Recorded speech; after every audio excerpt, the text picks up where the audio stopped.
"What's behind that door, sweetheart?" She said it so casually, like she was asking about the weather.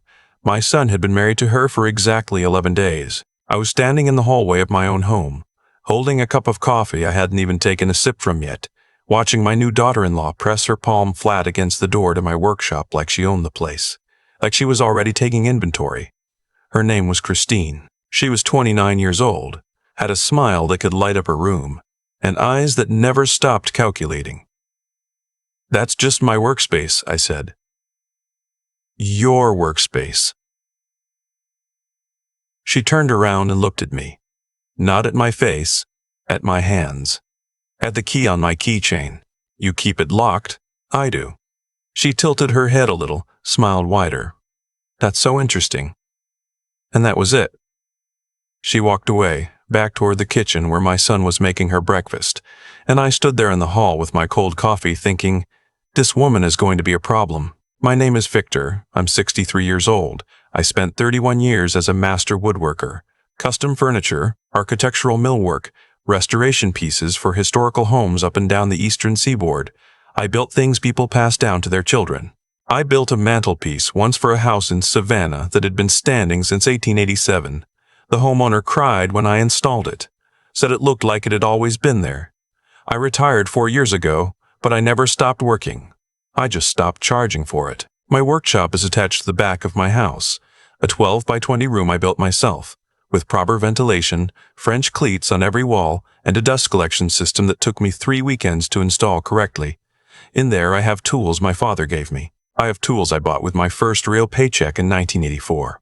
I have a workbench I built when my son was 6 years old. He helped me sand it, stood on a step stool to reach, and put exactly 1 screw in with a driver that was too big for his hands. And in there, in a locked cabinet along the back wall, I have the last project my wife ever asked me to build for her. Her name was Patricia. She died of ovarian cancer 8 years ago, 3 weeks after our 32nd wedding anniversary. She asked me in one of her last clear weeks if I would build her something. A small cabinet, she said. Sherry wood, with a particular kind of joinery she'd seen in a book once. A Japanese technique called kanawa tsuki, a splice joint that locks together without any metal hardware at all, just 2 pieces of wood cut so precisely they hold each other entirely through geometry. She died before I finished it. I finished it anyway. Took me 2 more years because I had to stop every time it got too heavy to keep going. It's the finest piece I've ever made. It sits in that cabinet wrapped in a cotton cloth, and I have never shown it to anyone. Not because I'm hiding something, because it's mine and hers, and those 2 things are enough. My son's name is Spencer. He's 34. He works in commercial real estate, does well for himself, always has.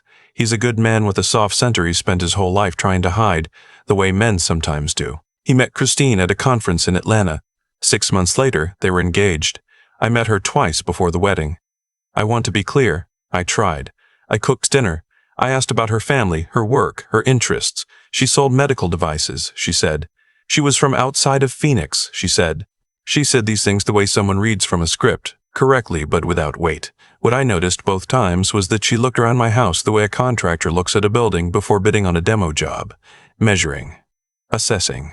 Her eyes stopped on the art of my walls, Patricia's paintings mostly, some pieces I'd acquired over the years, and I saw something register in her face that she quickly smoothed away.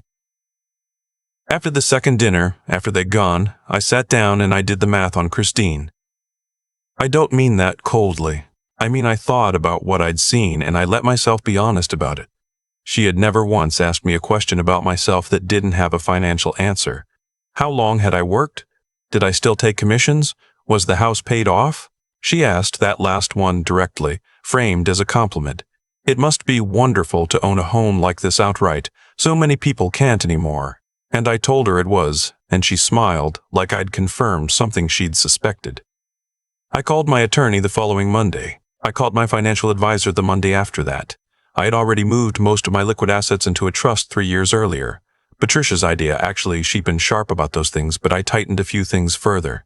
Updated my beneficiary designations. Put the house into an LLC I'd already established for my woodworking business. Nothing dramatic. Just closing windows I'd left open because I hadn't seen any reason to close them yet. Then I waited.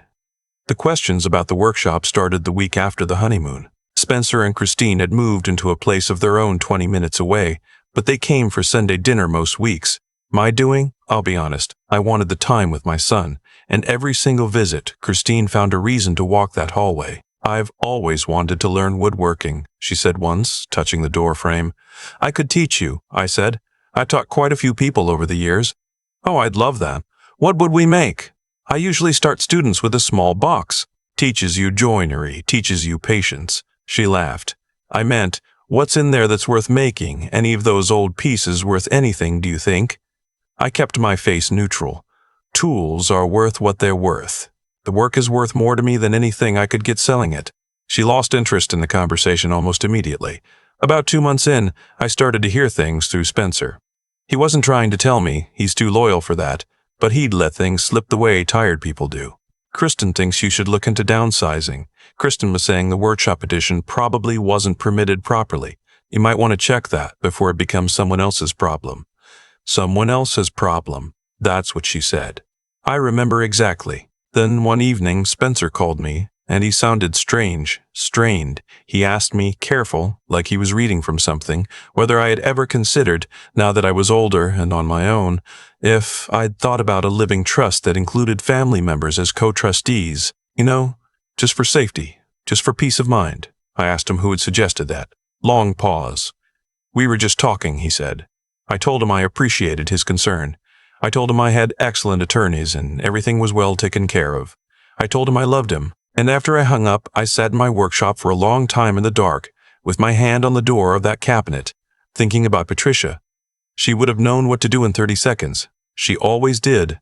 I decided to stop being passive about it. The first thing I did was install a camera system. 4 exterior cameras I'd had for years, plus 2 new interior ones, one covering the front entrance hallway and one covering the workshop door from a high corner angle. I used a system that stored footage to a cloud server, not just a local drive. Password protected. Accessible from my phone anywhere in the world. The second thing I did was call a locksmith I'd worked with before, a man named Don who'd been in the trades as long as I had and who I trusted completely. I told him what I wanted. He thought about it for a moment and said he could do it, but it would take a week to source the right hardware. What I wanted was this: a secondary lock on the workshop door, a deadbolt installed on the interior frame, not the door itself, with a long throw bolt that engaged from the outside using a code panel. To open it from the outside required the correct 6-digit code. To open it from the inside required nothing, just the interior thumb turn. But the thumb turn on the inside also had a secondary position, one that Don wired to a small relay so that if someone entered from the outside using the code, and then the door swung closed behind them, the interior thumb turn would automatically rotate to the locked secondary position, meaning you would need the code to get back out as well. It was not a prison. There was ventilation, light, a phone charger on the workbench, water. It was my workshop, but if you entered it without my permission and the door closed behind you, you were going to need my help to leave. Don looked at me when he finished installing it and said, "Victor, what exactly are you expecting to happen?" "Probably nothing," I said. "But if something does, I want it on camera." He nodded, like that was a reasonable answer from a reasonable man. He's known me a long time. The third thing I did was set a date. My college roommate, a man I've been friends with for 40 years, lives in Portland, Oregon. His name is Chester, and we make a trip together every year, usually in the fall, 2 weeks, somewhere we haven't been. This year we'd been talking about Scotland. I called him and I said, "Let's do it. Let's go in 6 weeks." Then I mentioned to Spencer, casually, over the phone, that I was thinking of going through some of the pieces in the workshop before I left. Doing a small inventory. There might be a few things worth significant money. Some of the antique planes my father had left me, some of the early work, and I wanted to get it all documented before I was gone for 2 weeks. I didn't tell Kristine this. I knew Spencer would. The weeks before I left were quiet. Kristine was sweet to me, warmer than usual. She came to Sunday dinner twice and both times brought dessert, and asked me questions about my father's work, about the history of the pieces I'd made, about whether any of my furniture had ever been appraised. I answered her generously. I even showed her a few photographs on my phone. Pieces I'd made decades ago, some of the historical restoration work. Her eyes were very bright. The Saturday before I left for Edinburgh, I packed my bags and I told Spencer I'd be in touch. I hugged him at the door and I held on a moment longer than usual. He looked at me a little curiously. "Everything okay, Dad?" "Everything's fine," I said. I just miss your mother sometimes, more in the fall." He nodded. He understood that. He put his hand on my shoulder. I drove to the airport, checked in, flew to Seattle for my connection, and called Chester from the gate. "Everything set?" Chester said. "Everything's set," I said. Chester and I were not going to Scotland. Chester was in Portland, drinking his morning coffee, and I was in Seattle about to get on a different flight back east, to spend 2 weeks at my sister's house in Raleigh. I'd told Spencer I was going to Scotland. I'd let him believe that. My phone's location services were disabled. As far as anyone monitoring my whereabouts was concerned, I had left the country. The notification came on a Tuesday, 11:15 in the evening. I was sitting in my sister's living room watching a documentary when my phone buzzed with a motion alert from the workshop camera. I opened the app with hands that were steadier than I expected. 11:15 at night. I watched the camera feed. The workshop door was being worked. Someone was at the exterior keypad. And not just someone guessing. They had a device, a small electronic tool I'd seen once before in a security demonstration, a brute force key scanner that cycles through code combinations methodically. It took them about 6 minutes. The door opened. It was Kristine. She was wearing dark clothes and she had a canvas tote bag and a headlamp. She stepped into my workshop like she'd been planning this for months, which she had. She went straight to the back wall, straight to the locked cabinet, and she started on that lock too. A different tool this time, mechanical picks. I watched her on my phone in my sister's living room in Raleigh, North Carolina, and I felt a strange calm come over me. Not anger, not satisfaction, just a kind of stillness, the way it feels after a long decision is finally made. She got the cabinet open after about 8 minutes. She found the cherry wood cabinet, Patricia's cabinet, wrapped in cotton cloth, and she pulled it out and she unwrapped it on my workbench. And I watched her face on the camera as she looked at it and understood that it was not an envelope full of cash or a bundle of stock certificates or whatever she had imagined was in there. It was a piece of furniture, the most beautiful piece I'd ever made, which she had no way of understanding and no interest in appreciating. She threw it. Not hard. She shoved it off the edge of the workbench and it fell, and one of the upper corner joints, a piece I'd spent 4 days fitting, cracked on impact with the concrete floor. I closed my eyes for a moment. Then I called Spencer. He picked up on the second ring. "Dad, it's almost midnight." "Spencer," I said, "I need you to go to the house." "What? Why, are you okay?" "I need you to go to the house right now and look at the workshop door." A pause. I heard him moving. "Dad, what's going on? Just go look at the door, and then call me back." He called me back in 4 minutes. His voice was different. Quiet and careful the way voices get when people realize something has gone very wrong. "The workshop light is on," he said. "The door is closed. Dad, Kristine isn't home. She said she was visiting a friend tonight." "Spencer," I said, "I need to tell you some things, and I need you to really listen to me." I told him everything. All of it. Every observation, every conversation with my attorney and my financial advisor, every small thing I had noted and set aside. I told him about the trap, and the cameras, and where I actually was. I told him that his wife was currently locked inside my workshop on camera and had just damaged an irreplaceable piece I made for his mother. The silence on the other end of the line was the longest I've ever heard from my son. "She broke Mom's cabinet?" he said finally. "The corner joint. I can repair it. That's not the point. Dad." His voice cracked, just slightly. "Dad, I didn't know she was." "I know," I said. I know you didn't. But Spencer, I need you to really hear me when I tell you that this wasn't the first step she's taken. This was just the step she thought was safe to take." He was quiet. "I need you to call the non-emergency police line," I said. "Give them the address. Tell them there's an intruder on the property. I'll handle the rest remotely." He didn't argue. I don't think he had the energy to. 2 officers arrived within 15 minutes. They found the workshop light on and the door closed. Spencer gave them the code. I'd texted it to him, and they opened it and found Kristine inside. She told them she had permission. She told them it was her father-in-law's house, and she'd been given a key. She was very composed about it. She had clearly thought through what she would say if she was found. Then one of the officers asked Spencer directly, standing in the doorway, "Does your wife have permission to be in this part of the property?" My son is a soft man with a soft center. I have watched him work very hard his whole adult life to protect that softness. I watched him smile through things that hurt him and agree to things he didn't agree to. I have watched him absorb other people's wants until sometimes you couldn't see what he wanted for himself. He looked at his wife standing in my workshop next to the broken cabinet and he said, "No, she does not." Kristine was charged with criminal trespass and destruction of property. The footage from the cameras documented everything from entry to the moment the cabinet hit the floor. Her attorney tried to argue the footage was obtained improperly, which it was not. It was my property and my equipment, and I had never provided her a reasonable expectation of privacy on my private premises. That argument went nowhere. She was ultimately convicted of criminal mischief and trespass. Given the documented value of the cabinet, I had it appraised at $11,000, though of course it's worth more than that. She was ordered to pay restitution. Her family is considerably wealthier than she ever let on, and the check cleared within 60 days. Spencer filed for divorce 4 months after that night. He told me it wasn't just because of the workshop. He told me there had been other things, financial things, things she'd done with his accounts he hadn't wanted to look at too closely, that he finally looked at. I didn't ask for details. That's between him and his attorney. He comes for Sunday dinner still, most weeks.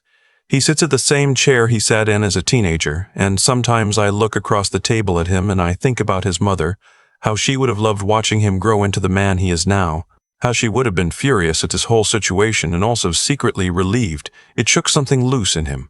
He helped me repair the cabinet joint 2 Saturdays ago, stood on a step stool, not because he needed to, he's 6'2" now, but just because that's how we work in my shop, side by side with him up high. I handed him the mallet, and he set the joint back perfectly on the first try. "Dad," he said, setting the mallet down, "I'm sorry I didn't listen better." "You're listening now," I said. "We let that sit for a while, the way woodworkers let glue dry, quietly, without rushing it. There's a lesson I've tried to live by in my work, something that applies to wood and, it turns out, to people. The strongest joints don't rely on outside hardware. No nails, no screws, no metal holding the pieces together. Just precise cuts and patience and 2 surfaces that fit each other so exactly they hold through nothing but their own geometry. You can't rush that. You can't fake it. You can only do the work." Patricia knew that. I know it now more than I ever did. The cabinet is back in its place in the locked cabinet along the back wall. The repaired corner is invisible. If you didn't know where to look, you'd never find it. Neither would Kristine. I've been working with wood for over 30 years, and the one thing the trade teaches you, the thing no book ever quite says plainly enough, is that every choice has a grain. You can work with it or against it, but you cannot pretend it isn't there. Kristine made her choices long before she ever stepped foot in my house. She chose to see a grieving man's home as an opportunity. She chose to use my son's loyalty against him rather than build something real with it. She chose, on a Tuesday night, while I was supposedly on the other side of the Atlantic, to walk into my workshop and take what she believed she was owed. Every one of those choices had a grain, and when the door clicked shut behind her, the wood finally split exactly the way it was always going to. I don't take much satisfaction in how things ended. That surprises people when I say it. They expect me to feel triumphant, and I understand why. The trap worked. The camera caught everything. The restitution check cleared. By any measure, the outcome was what I'd planned for. But satisfaction isn't really the right word for what I feel when I think about that night. What I feel is closer to grief, because what I lost was the version of my son's future that I'd wanted for him. The version where his marriage was real and his wife was someone I could grow to love. That version ended the moment I heard her ask about that door. What I've come to understand, sitting in that workshop with Spencer across from me and Patricia's cabinet between us, is that there are really only 2 things that protect you in this life. One is paying attention. The other is being willing to act on what you see, even when acting on it is painful. I paid attention to Kristine from the beginning. I saw what she was. But the harder part, the part that required more from me, was being willing to do something about it while my son still believed in her. That cost me something. I'm still not sure I've fully named what. Spencer told me, the day we repaired that cabinet together, that he'd known something was wrong for months. Not what exactly, but something. He said he'd gotten good at not looking directly at it, the way you don't look directly at a bright light. I understood that. I'd done the same thing for years about certain truths I wasn't ready to carry. The difference between Spencer at 34 and Spencer at 40 will be whether he learns to look at the light anyway, not because it doesn't hurt, but because the alternative is stumbling around in the dark and calling it comfort. That's what I want for him. Not revenge, not justice in the legal sense. Not even peace exactly. I want him to be the kind of man who looks, who pays attention, who, when he sees the grain running wrong, doesn't pretend otherwise just because the pretending is easier. Patricia knew how to look. She was the most honest person I ever met. Not cruelly, not bluntly, just with a kind of clear-eyed steadiness that made you feel, in her presence, that the truth was a safe place to stand. I'm still learning that from her, 8 years after she's been gone. I think I always will be. The cabinet is repaired now. The joint is clean. If you ran your hand across that corner, you would feel nothing but smooth wood, perfectly fitted, holding together through nothing but precision and patience. That's what I'm after still. That's all I've ever really been building toward.